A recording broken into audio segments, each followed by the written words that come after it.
아, 예. 또 환경을 지금부터 좀 다뤄보려고 하는데요. 처음이라 그런지 실수가 많네요. 중간에 이제 좀 그 영상도 새롭게 좀 더 재밌는 영상을 좀 만들어 봐야 되는데 다음에는 좀 더 즐겁고 좀 싫을 때 보는 영상도 유익한 영상을 좀 만들어 보도록 하겠습니다. 이제 발등에 불이 된 환경에 대한 책들을 좀 다뤄보겠습니다. 그래서 환경은 기본적으로 이제 그 네 가지 주제로 잡을 수가 있을 것 같더라고요. 환경 생활, 환경 산업, 기후 변화, 지구 생태계. 그래서 이 각각은 어쨌든 생활 산업, 기후 변화, 지구 생태계인데 어, 잠시만요. 이게 자꾸 하울링이 난다고 해서요. 좀 잡아보도록 하겠습니다.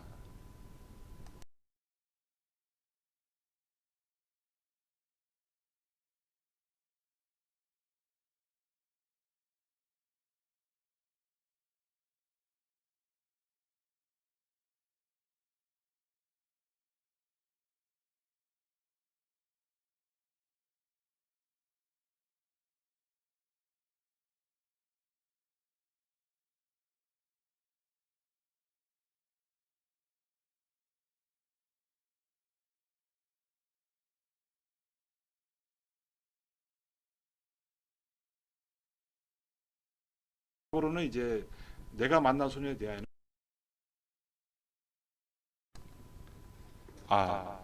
이 프로그램에서 좀 오류가 있는 것 같아서 좀 하울링을 잡아봤는데요. 어,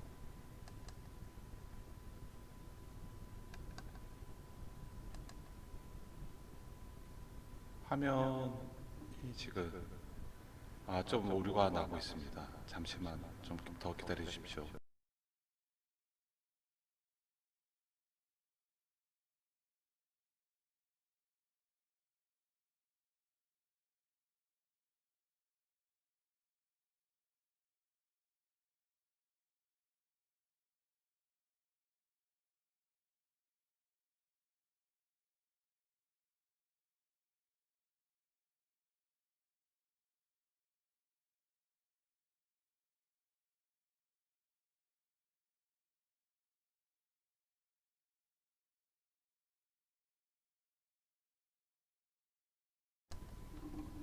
제가 쓰고 있는 프로그램은 엑스프리트라고 하는 프로그램인데요.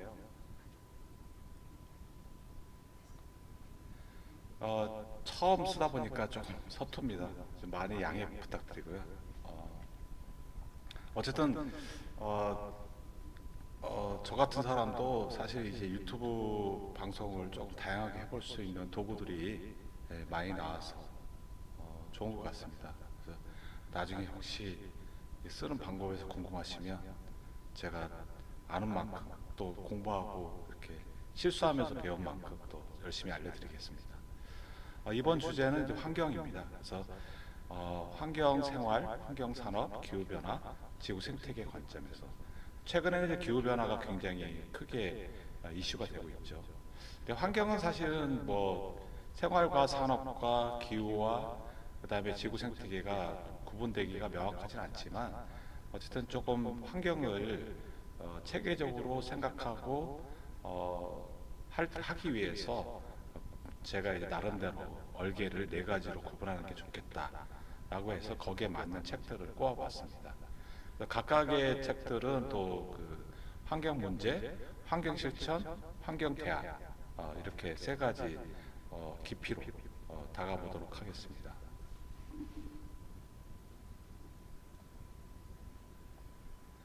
첫 번째 이제 환경 문제인데요. 그 환경 문제는 이제 환경 그 생활 관련된 거는 이제 청소년 교양서인 책인데요. 골라간 핸드폰을 비유해. 오래된 책이죠.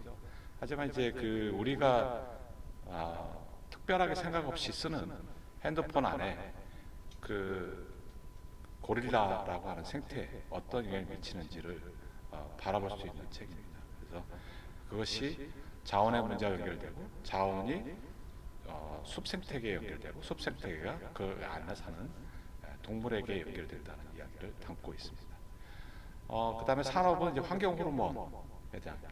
사실 우리가 쓰고 있는 대부분의 일회용품은 환경 호르몬을 배출하고 있습니다. 그래서 어떤 면에서는 어, 우리도 모르게 우리가 우리 몸을 해치는 환경 호르몬에 노출돼 있다. 사실 이런 부분들을 극복하기 위해서는 일회용품을 사실 없애야 되는데 어, 아직도 이제 편리성이라는 이유로 일회용품을 사용하고 있는 우리 현재의 문제를 바라보게 하는 책입니다. 그 다음에는 이제 내일은 못 먹을지도 몰라는 먹거리를 가지고 기후변화가 우리 먹거리에 어떤 영향을 미치는지를 바라보는 책입니다. 지구 생태계의 책인 오늘의 지구를 말씀드리겠습니다는 지구가 지금 어떤 모습인지, 지구 생태계가 얼마나 파괴되고 있는지를 담고 있는 책입니다. 하나씩 살펴보도록 하겠습니다. 곤란한 핸드폰을 미워에는 이 곤란한 핸드폰에는 탄탈이라고 하는 이 히토류 금속이 들어가죠. 근데 이제 그 아프리카 콩고에서 주로 주산지입니다. 근데 이 콩고의 주산지가 쓰면서 이제 모두 이제 탄탈 광산으로 사람들이 몰려들고요. 거기서 위치한 곳은 그 광산이 위치한 곳은 원래는 이제 국립공원인데요. 국립공원 안에는 이제 고릴라들이 보호받고 살고 있죠. 근데 이게 심각하게 훼손되면서 고릴라 서식지도 같이 우리 콩고는 이제 그 마운틴 고릴라죠. 마운틴 고릴라가 사는 곳인데 많이 훼손되었습니다. 제인 고달 제가 기억하기로는 이제 제인 고달 선생님이 이제 그 고릴라를 관찰한 그책 관찰했던 곳도 콩고로 제가 알고 있는데요. 어쨌든 이 고릴라는 핸드폰을 미워에는 그런 우리가 쓰고 있는 전자제품 속에 환경 훼손이 들어가 있다. 그것이 어떻게 또 생태계까지 연결을 미치는지를 생각해 볼 수 있는 책입니다. 그래서 좀 나온 지가 벌써 10년이 넘은 책인데도 꾸준히 의미가 있는 것은 아직도 우리가 그런 환경을 바꿔보지 못하고 있는 현재 상황을 반영하는 것이 아닌가 하는 생각이 듭니다. 두 번째 이제 환경 호르몬 어떻게 해결할까는 아까 말씀드렸듯이 일회용품 용기, 화장품, 세제, 방향제, 영수증 이게 모두 이제 우리 몸에 우리 건강과 생명을 훼손할 수 있는 그런 호르몬이 발생되고 있습니다. 그래서 이런 환경 호르몬은 사실은 우리 내분비계라고 하는 내분비계는 우리 몸 안에 있는 그런 체계인데요. 거기서 심각한 질병을 일으키거나 청소년 같은 경우는 이제 성조숙증이라든지 성장 장애라는 게 나타나고 있다고 합니다. 그래서 환경 호르몬을 안 쓸수록 건강하다는 것을 이제 구체적인 자료를 통해서 보여주는 그런 책입니다. 다음 책은 이제 그 먹거리와 기후 변화. 기후 변화에서 가장 줄어드는 먹을거리는 어떤 것들이냐면요. 사과. 이제 대구 사과가 이제 열대로 바뀌면 이제 재배할 수 없겠죠, 우리나라도. 그다음에 커피, 초콜릿, 감자 등 멸종 위기를 겪고 있다고 합니다. 통계에 따르면 이제 2050년을 기점으로 바나나 생산량은 80%가 감소하고요. 초콜릿에 원료인 이제 카카오는 10%만 남게 될 것이라고 합니다. 그리고 이제 커피와 어패류 생산도 절반으로 줄어들고 감자는 25%가 멸종한다고 합니다. 기후 변화가 우리 먹을거리 우리가 기후 변화 그러면 갑자기 너무 더워졌다. 뭐 겨울인데 비가 내린다. 여름인 사막에서 눈이 내린다. 이런 것들만 생각하기 쉬운데 그 안에서는 이제 농작물 또는 과일들의 생장에도 큰 영향을 미치고 있다라는 것을 생각해 볼 수 있는 그런 책입니다. 그 다음에 이제 오늘의 지구를 말씀드리겠습니다는 지구에 이제 나타나는 현상을 다루고 있는 책인데요. 그래서 이제 나타나는 현상들은 뭐 워낙 신문에서 많이 다뤄져서 굳이 책을 읽어야 될까? 뭐 생각도 할 수 있겠지만 여기 나오는 내용들은 또 굉장히 깊습니다. 어, 지구 전체로는 더워지지만 중위도 지역, 우리나라 같은 경우죠. 겨울이 더 추워지고 엄청난 눈이 내립니다. 그다음에 북극에는 얼음이 녹아도 남극에는 얼음이 늘어나기도 합니다. 어, 이 기후 변화가 온난화라고 해서 모두 다 더워지지 않는다는 것은 이제 사막에 눈이 내린다는 것에서 또 알 수 있겠죠. 그만큼 오늘의 지구의 특이한 현상들을 구체적으로 담고 있습니다. 그래서 이런 우리가 이제 그 물고기를 잡는 거, 일본에서 물고기를 잡아도 그것의 연쇄 반응이 아프리카의 식수를 말릴 수 있다고 하는 것까지 다루고 있기 때문에 지구 전체의 지구 생태계 전체에 어떤 영향이 지금 서로가 서로에게 어떤 영향을 미치고 있고 지구 온난화뿐만 아니라 기후 변화뿐만 아니라 우리의 하나의 행동 하나하나가 지구 전체 생태계에 어떤 영향을 미치고 있는지를 바라볼 수 있는 그런 책입니다. 그리고 그 다음에가 이제 조금 더 그 실천, 조금 이제 앞에서 보았던 네 권의 책이 환경 문제에 방점을 두었다면 이번 책들은 이제 실천에 방점을 둔 책입니다. 환경 생활에서는 뭐 두말할 나위 없이 최근에 가장 유명한 환경 활동가이죠. 그레타 툰베리의 책입니다. 툰베리가 어떻게 환경 활동을 하게 되었는지 그 과정을 담고 있습니다. 어떻게 수업을 빠지고 국회에 가서 기후를 위한 등교 거부라는 1인 시위를 하게 되었는지를 스스로 툰베리 스스로가 이야기하는 책입니다. 그 다음에 이제 플라스틱에 대한 책들은 굉장히 많이 나오고 있죠. 플라스틱 쓰레기, 미세 플라스틱 얘기. 이 책은 이제 그 플라스틱의 해양 오염을 중심으로 해서 사용 자제하는 실천 방법을 담은 책입니다. 그다음에 이제 그 웨어 기후가 어떤 내용은 전기라는 것을 좀 중심으로 두고요. 전기가 사실은 기후 변화에 어떤 영향을 미치는지, 기후 변화가 우리가 쓰는 사소한 전기에 의해서 어떤 영향을 받는지를 생각해 볼 수 있는 책입니다. 다음에는 이제 환경과 생태 이야기는 청소년 10대와 통하는 환경과 생태 이야기는 사실 생태와 환경은 비슷하지만 좀 다릅니다. 생태는 생물과 환경의 상호작용에 방점을 두고 있습니다. 그래서 우리가 환경 그러면 이 전체를 다 얘기하는 또한 현상을 얘기하는 거고 현재 환경의 어떤 모습을 얘기한다면 생태는 약간 동적입니다. 생명체가 그것에 영향을 받아서 어떤 변화를 일으키고 또 그 변화가 또 그 다음에 어떤 변화를 일으키는지 이런 시간적 개념이 좀 더 들어가 있고 또 생명이라고 하는 생명을 중심으로 둔 것이기 때문에 좀 환경과 생태는 다른데요. 이 책은 이제 환경을 이야기하지만 환경도 이야기하지만 주로 생태에 대한 이야기들을 이제 다양한 그 뭐랄까 스토리 형식으로 풀어낸 책입니다. 그래서 한 꼭지 한 꼭지마다 생각할 거리들을 던져주는 좋은 책입니다. 하나씩 좀 더 살펴보겠습니다. 그 그레타 툰베리 금일 앞에서 얘기한 충분히 설명을 했죠. 그래서 이제 이 툰베리의 언어로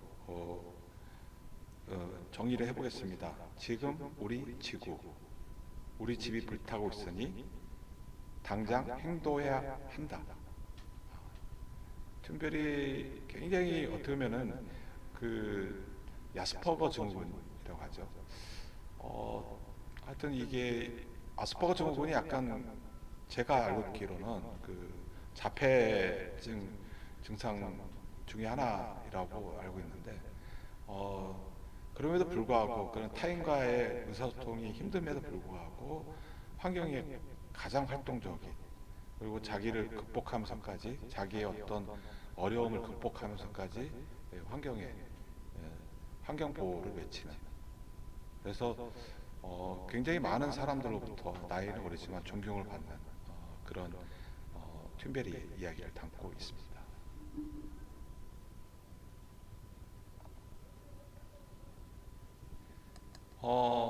그다음에 이제 플라스틱 얘기인데요.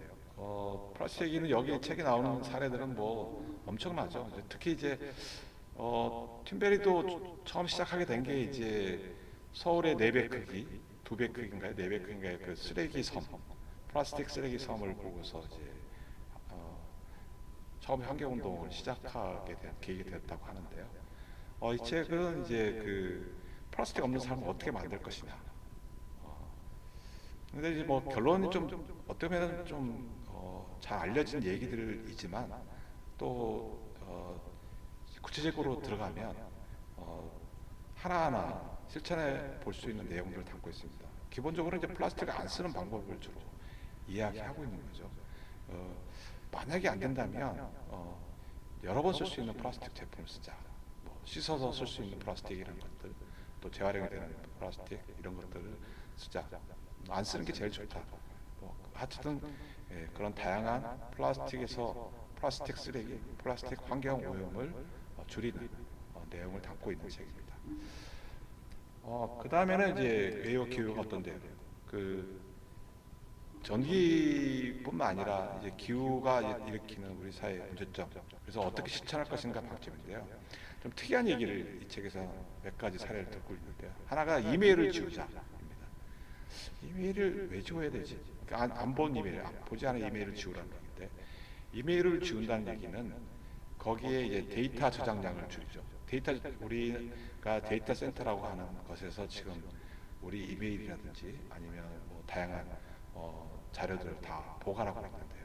포털이나 사이트에 이제 그런 부분을 지우면 그만큼 데이터 센터, 엄청난 전기를 먹는 데이터 센터에 전기가 줄어들고, 그 전기를 사용하기 위해서 들어가는 석탄과 석유를 소비가 줄어들기 때문에 결국 탄소 발생을 줄이게 되고, 탄소 발생이 줄이게 되면 기후 변화에 대해서 지구 온난화라든지 이런 기후 위기에서 이를 줄일 수 있다. 그러니까 어떻게 보면 되게 사소한 실천일 것 같지만, 그러한 사소한 실천에 의해서도 기후 변화를 대비할 수 있다라고 하는 좀 새로운 시선을 보여줍니다. 그래서 큰 환경 운동이라든지 이런 것들뿐만 아니라 이러한 사소한 실천, 사실 되게 실천 방법들이 너무 뻔한 것보다는 이렇게 작은 거지만 그 작은 것에서도 실천할 수 있는 내용을 담은 책이 제가 볼 때는 참 좋은 책이라는 생각이 들거든요. 그래서 이 에너지 문제, 특히 전기 에너지 문제, 전기를 줄일 수 있는 방법, 뭐 집에 있는 콘센트를 뽑는 것뿐만 아니라 불필요한 자료들을 또 지우는 것도 방법이라는 좀 더 넓은 의미의 실천들, 아주 구체적인 실천들을 제시한 책입니다. 그 다음에 10대가 통하는 환경과 생태 이야기는 생태 이야기입니다. 그래서 이 생태 이야기들이 되게 풍부하게 담겨져 있어가지고 어느 한 가지 사례 설명하기는 좀 쉽지 않은데, 생태 그러면 어쨌든 환경도 마찬가지입니다만 생태는 되게 유기적 관계를 많이 강조해요. 예를 들어서 명태가 뭐 줄어들면 어때? 바나나가 줄어들면 어때? 근데 사실 그것만 줄어드는 게 아니고 그것의 영향에 의해서 다른 것에 영향을 미치고 또 영향을 미칩니다. 그래서 결국 인간에게까지 영향을 미치게 되죠. 그래서 환경의 훼손이 기후라든지 이런 눈에 보이는 큰 것들도 있지만 작은 생태 변화에서도 서서히 다가오고 있다. 그런 관점에서 생각해 볼 수 있는 책입니다. 사실 생태는 환경의 하나의 큰 주제로 다뤄볼 만큼 큰 내용인데, 일단은 어쨌든 이 책을 통해서 생태와 환경 어떤 관계가 있고, 또 생태에는 어떤 실천 방법들, 생태를 지키기 위해서 어떻게 해야 될지를 생각해 볼 수 있는 좋은 책인 것 같습니다. 이제 대안을 담아 볼 때인데요. 이제 항상 그렇지만 이제 세 번째로 넘어가는 게 제일 어렵습니다. 세 번째 담은 책들은 대안이라고 하는 것들. 사실 환경에 대안이 있는가? 명확한 대안은 없어도 이제 구체적인 대안들 또는 담론이라고 하죠. 어떤 주요한 관점을 제시한 책들이 좀 있습니다.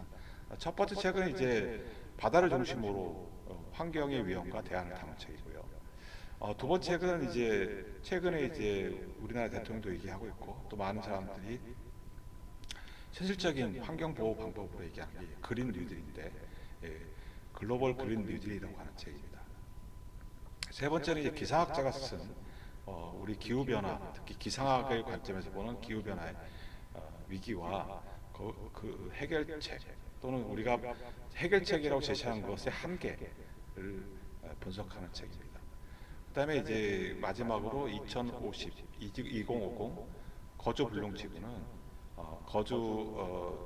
지구 생태계가 2050년이 되면 멸종 수준에 이른다라고 하는 경종을 울리면서 그것으로부터 어떻게 벗어나야 될지를 생각하는 화두를 제시합니다.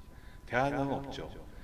위기를 주면서 그 위기를 강조하는 자체가 하나의 대안입니다. 그래서 2050년 거주 불능 지구라는 책을 살펴보도록 하겠습니다.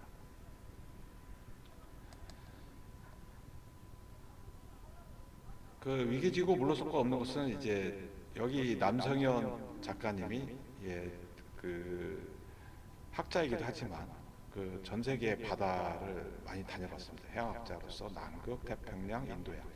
그래서 환경 변화를 또 해양에서부터 제일 많이 느끼고 있죠. 왜냐하면 기후라고 하는 것은 왔다 가지만 해양에서는 이제 뭐 토발로가 잠긴다든지 남극의 빙하가 녹는다든지 뭐 이런 것들을 직접 체험하고 있기 때문에 그리고 또 바다 생태계 자체가 어떻게 바뀌고 있는지를 담은 책입니다. 그래서 학자기 때문에 이제 데이터를 그냥 말로만 하는 것이 아니라 어떻게 지금 바뀌고 있는지.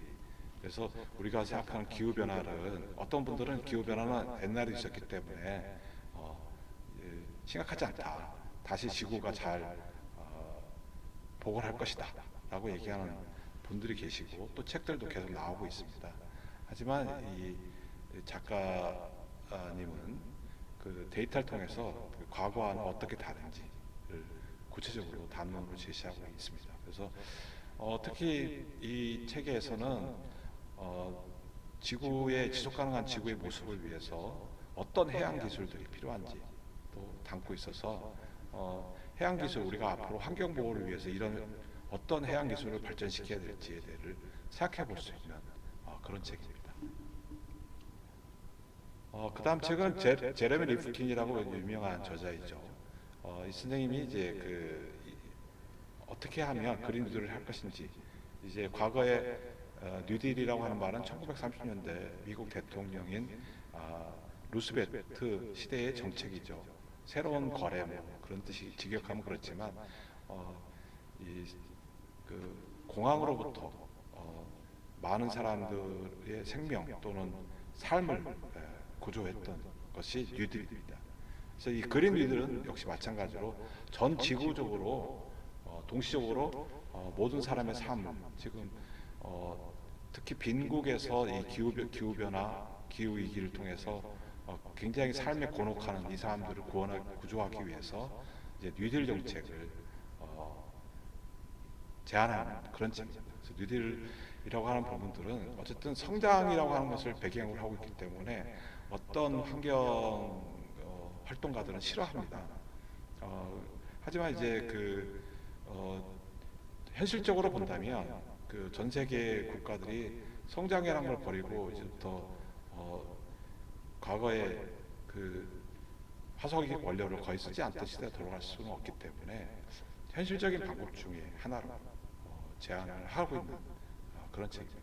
그래서 이 책 자체는 환경 활동가들에게는 비판을 받고 있는 그런 책이라는 것도 이제 고려하면서 읽어보면 좋은 책일 것 같습니다. 파라나는 빨간 지구에는 기상학자이신데요, 저자분이.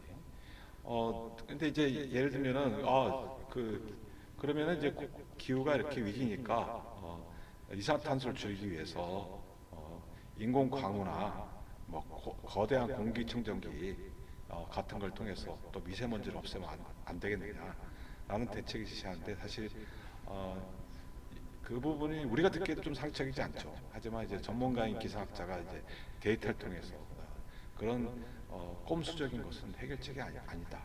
그래서 우리가 기후 변화를 대변하려면 실질적으로 과학적인 방법을 모색해야 된다라는 제안을 담고 있습니다. 이제 마지막 이제 거주불능 지구인데요. 이 책은 이제 어떻게 보면 논픽션이죠. 보고서에 가깝습니다. 2017년도에 이 저자분이 거주불능 지구 더 uninhabitable earth라고 하는 내용을 더 보강해서 쓴 책인데요. 주제는 12가지를 다루고 있습니다. 살인적인 폭염, 빈곤과 굶주림, 마실 수 없는 고기, 질병의 전파, 무너지는 경제, 기후 문제, 시스템의 붕괴. 어느 것 하나 쉽지 않은 얘기들이죠. 그래서 이런 기후 재난에 의한 실체를 보고서 형식으로 보여주면서 미래를 짚어나갑니다. 그래서 어떤 추천사를 쓰신 분이 이런 이야기를 했습니다. 이 책은 미래에 대해 두려움을 느끼게 하면서도 희망을 품게 만들고 한가닥 후회를 느끼게 하면서도 다시금 의지를 품게 만든다라고 이야기하고 있습니다. 제가 앞에서 이렇게 위기를 강조하는 것 자체가 대안이다라는 것과 거의 어느 정도 내용적으로 서로 통하는 이야기가 아닌가 싶습니다. 어쨌든 환경은 기본적으로 이 기후 변화가 최근 이슈지만 작은 실천, 작은 문제들 이런 부분들도 다 결합이 돼 있고 특히 생태하고도 결합돼 있고 그래서 이 지금의 기후 변화는 지구 생태계이고 또 지구 전 지구적인 협력이 없으면 해결이 안 되는 특정 국가가 해결할 수 없는. 그래서 최근에는 예전에는 이제 환경이라고 하는 부분들은 저개발 국가에 떠넘기기식이었지 않습니까? 근데 최근에는 이제 유럽 같은 경우들은 탄소 배출량이 많은 기업은 수입에 부가관세를 매깁니다. 그만큼 지금은 선진국들조차도 옛날에는 환경이 안 좋은 기업들을 저개발 국가에 이제서 옮겼는데 지금은 선진국조차도 위기의식을 느끼면서 추가 관세를 탄소 발생량이 많아 산업에 대해서 추가 관세를 그래서 한국도 지금 큰 문제가 되고 있습니다. 그래서 한국 자동차가 유럽에 수출하려면 이제 탄소 발생을 안 했다. 자동차가 발생 안 하는 것뿐만 아니라 생산 과정에서도 탄소를 쓰지 않아야 됩니다. 다시 얘기하면 우리나라에서 지금은 화석연료를 써서 자동차를 개발하면 유럽에서는 추가 관세를 물어야 합니다. 그런 만큼 이제 새로운 친환경 에너지 또 경제적인 입장에서도 중요한 시간이 됐기 때문에 환경은 앞으로도 중요한 사회적인 관심을 받지 않을까 싶습니다. 이제 좀 쉴 시간이 돼서요. 아까 보여드린 것처럼 이야기입니다. 우리가 최근에 미리 만든